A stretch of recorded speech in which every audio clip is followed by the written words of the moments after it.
Is it hot in here? It is currently like 80 degrees in Texas right now, but sweater weather is a state of mind, so we are just going to go with it. Hi, welcome to my October reading wrap up. I read 12 books this month, and wow, was it a good month. For the most part, most of my books were geared towards like gothic fantasy, dark academia, some cozy fantasy, and witchy fantasy. One romance book somehow got stuck in the mix. But overall, really good books, and I'm excited to tell you guys about them. I read A Study in Drowning by Ava Reed, which is a gothic fantasy dark academia book about Effie, who is an architecture student at a college. She jumps on the opportunity to redesign the home of her favorite author who's recently deceased, so that she can see where he lived and potentially learn more about him. When she gets there, she finds a decrepit house that's on the brink of falling into the sea. She finds that there's another student from her college there, and to her horror, she discovers that he's there to try to discredit her favorite author. These rivals decide to work together to discover the truth about this author's life and legacy, but soon discover that there's a lot more sinister things at play. I enjoyed this book. I thought that the setting and the storytelling was great. I really love the main characters. Effie and Preston are both kind of unlikable in the beginning, but you kind of grow to love them by the end of the book. One of my hangups about this book though was that it felt like the chemistry between the main characters was kind of lacking. It felt like the author was telling you about their chemistry rather than showing you, and I feel like if she worked on that a little bit more, it could have made for a way better book. I feel like there were a lot of plot holes in this book that could have been addressed as well. One example is that the war between Effie and Preston's countries was just touched upon, and I feel like she could have expanded on that a little bit. And also the concept of the sleeper museum, I also was briefly touched up on. I still don't really understand the significance of it, and I feel like it could have been done better. But I still enjoyed this book overall. It's very dark, very atmospheric, like perfect book for the fall. The next book is Bring Me Your Midnight by Rachel Griffin. This is a young adult fantasy. This book is set on an island full of witches that are scared of using their powers because of past persecution by the humans. The witches on this island decide to give up higher forms of magic in lieu of more parlor trick magic, just to make the humans feel safe around them, make them look like they're not threatening. As a result of that, they get a lot of magic buildup inside them, and so every month they have to go down to the sea and they have to release all of their magic collectively into the ocean. However, that has adverse side effects because all of the magic that's released into the sea makes the sea very volatile, creates all these different currents, and it is slowly eating away at the island. Our main character, Tana, is the daughter of one of the leaders on the island, and she knew from an early age that her main purpose in life was to marry the governor's son to ensure the safety and survival of her people. She ends up meeting a boy who still practices the higher magic that the island has deemed dangerous and evil, and he teaches her that it is beautiful and natural. This causes her to question the lifestyle of the witches on this island and to decide for herself what she believes and what she wants out of her life. I thought this book was pretty decent. It's definitely kind of like a young adult coming of age story where the main character has been told one thing all of her life, then she goes and has to decide what she actually believes in. There's an element of rebelling against the status quo. So I definitely think I would have enjoyed reading this book more as a teenager, but I know I'm not the target audience for it, and it was really good for what it was. I read Loath to Love You by Ali Hazelwood, which is a set of 3 novellas written about women in STEM. What can I say about this book? I mean, it's an Ali Hazelwood book, and if anyone has read more than 2 books by her, then you know that all of her characters are just carbon copies of other characters that she wrote, which is fine if that's your vibe, but I personally get tired of the lack of creativity in her books. Also, I have no idea how she ends up writing female characters in all of her books that are supposed to be super intelligent, at the top of their careers, but have the emotional maturity of teenagers. I think I just need to stop reading Ali Hazelwood books so I don't keep ranting about them. Then I read Nettle and Bone by T. Fisher. This is a pretty short book, so really easy to get through. I feel like this book was a perfect blend of creepy yet lighthearted and fun. I mean, how can you not like the cast of characters that joins our main character to try to help save her sister from an evil ruler? You have your main character who is a princess in her 30s, but she was raised as a nun, so she's kind of naive about the way the world works, and she's socially awkward, and she's completely out of her depths with this mission. You have a dog that's made of bones who doesn't realize he's not a real dog and is just happy to be there. You have an old bone woman who can control and see the dead, and her demon-possessed chicken who likes to ride on her staff and peck at unsuspecting people. There is a fairy godmother who's more predisposed to curses rather than blessings. And finally, you have a knight with a golden retriever personality who is just convinced that he's gonna die by the end of this mission and has happily resigned to his fate. If this cast of characters does not convince you to read this book, then I don't know what will. I read the Frugal Wizard's Guide. I read the Frugal Wizard's Handbook to Surviving Medieval England. Medieval.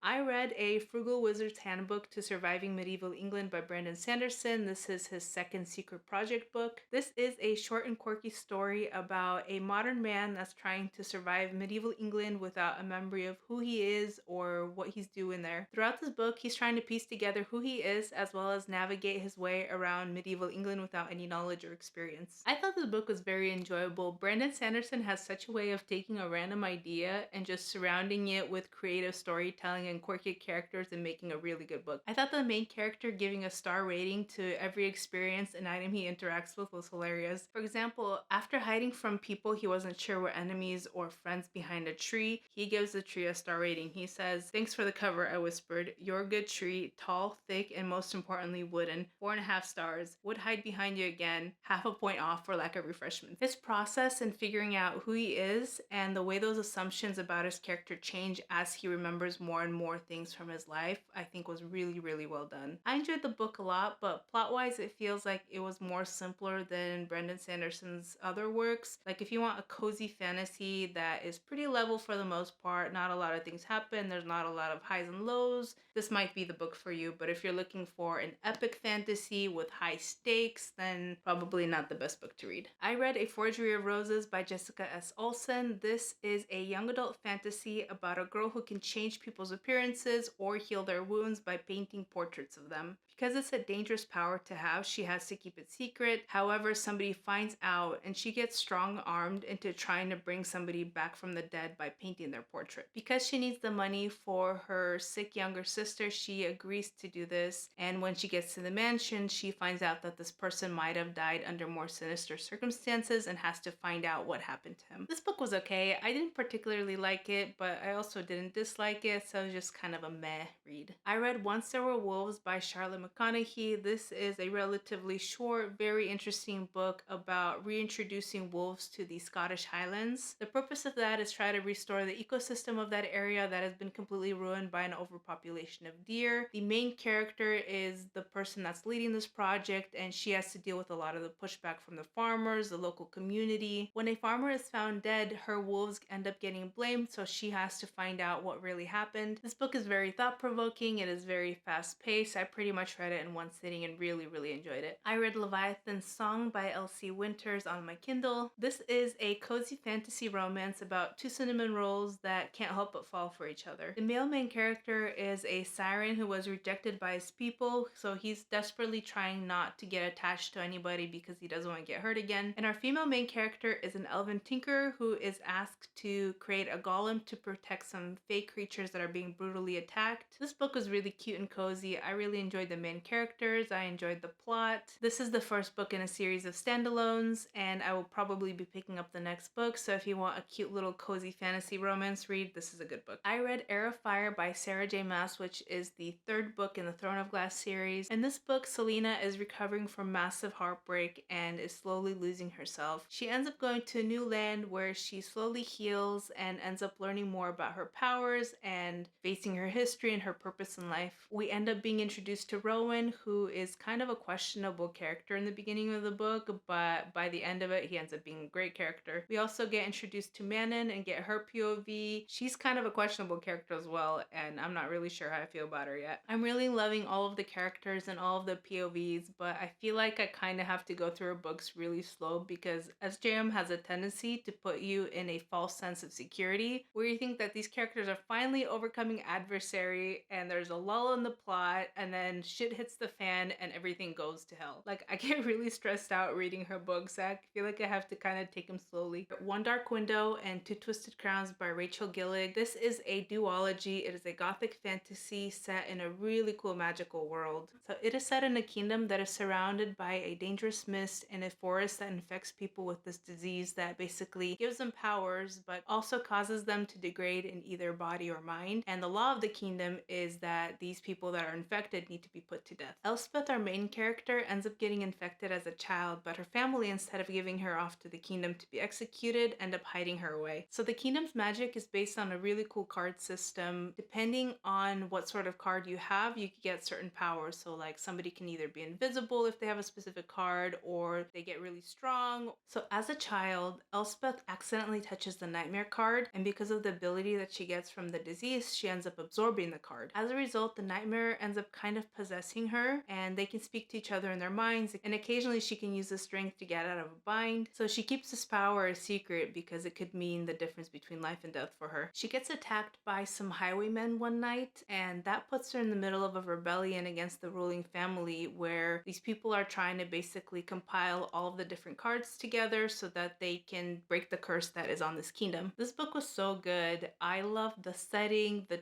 tone, the magic system was so unique and creative, and I really, really liked the main characters. This author did a really good job with writing the main characters as well as all of the side characters. Feel like they're really well rounded. I really like Elspeth. She is courageous and just wants to be free of this nightmare. And then you also have Raven, who's the mailman character, and he is a really perfect balance to her. They both have life and death secrets and have to kind of make the decision on whether or not they will trust each other with them and help each other overcome their troubles together. In Two Twisted Crowns, we also get the POV of another set of characters, which I really like that choice that the author did with the book. And overall, these books were just really, really good. I highly, highly recommend this series. The last book I read was City of Nightmares by Rebecca Schaeffer. This book is set in a world where if you dream and have a nightmare, you could potentially turn into your nightmare when you wake up. Our main character is a cowardly girl who is afraid of everything because of her past experience with a nightmare. Because of a series of unfortunate events, she has to team up with a nightmare boy who may or may not be trying to eat her, and thus begins her journey in overcoming her fears. I really enjoyed this book. It was fast-paced, it was fun, there's some morally gray elements in it. It had a really interesting premise, and it is the first book in a duology, so I will definitely be finishing the series. Overall, really enjoyable read. This is it for my monthly wrap-up. Let's hope that November brings in just as many good books as this month did.